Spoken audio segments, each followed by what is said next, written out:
এই গঙ্গা ড্রেসগুলো যে কি সুন্দর। এই যে আমি ভাঁজ করতে জানি না তো, মাত্র নতুন, এই জন্য আমি ভাঁজটা ইয়ে করতেছি না। এই একটা কালার দেখিয়ে দিলাম। এই যে একটা, অনেকে তো কালারফুল পছন্দ করেন, এগুলো ভেতরের দিকটা কিন্তু অনেক সুন্দর। আমি লাইভে একটা একটা করে পরে আবার দেখিয়ে দিব, তারপরে এখন হচ্ছে ভিডিও করে করে দেখিয়ে দিচ্ছি। এই যে এটা হচ্ছে সেলোয়ারের কাপড়টা, আর এইটা হচ্ছে ওড়না। ওড়নাটাও খুবই সুন্দর। এই যে আমি যেমনটা পরি ওরকম একদম রিজনেবল প্রাইসের মধ্যে আনছি, যাতে আপুরা ঘরে পরার একটা ড্রেস আর কয়দিনই পরা হয়, যাতে কম দামে কয়েকটা একসাথে নিয়ে নিতে পারেন। একটা কালারের একটা করে করে আনছি, তেমন একটা বেশি আনিনি। এই যে একটা কালার, ওয়াও, এই যে এটা এদিকটা খুবই সুন্দর।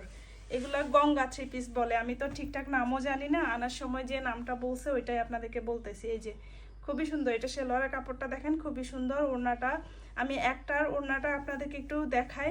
এই যে ভাঁজ খুলতে ইচ্ছে করে না, আমি ভাঁজ করতে জানি না তেমন একটা। এই যে খুবই সুন্দর। তো মাকসুরা ফ্যাশন আমি পেজ মেনশন করে দিব, ওখানে ইনবক্স করবেন আপুরা। আর হচ্ছে এই তো আমার নতুন যাত্রা যাতে ভালো হয়, ভালো কিছু করতে পারি, সেটাই ইয়ে করবেন। এই যে একটা কালারের এক পিস করে করে আনছি, তো যারা নেবেন খুবই কম প্রাইসে পেয়ে যাবেন, কয়েকটা নিয়ে নিতে পারেন। অনেক অনেক ধন্যবাদ। আর মাকসুরা ফ্যাশন ইনবক্স করবেন। এই যে এগুলা সব, যেটা পছন্দ হয় স্ক্রিনশট নিয়ে ফেলেন, নিয়ে মাকসুরা ফ্যাশনে চলে যান, আর মানে নিয়ে ফেলেন, আর কি বলবো।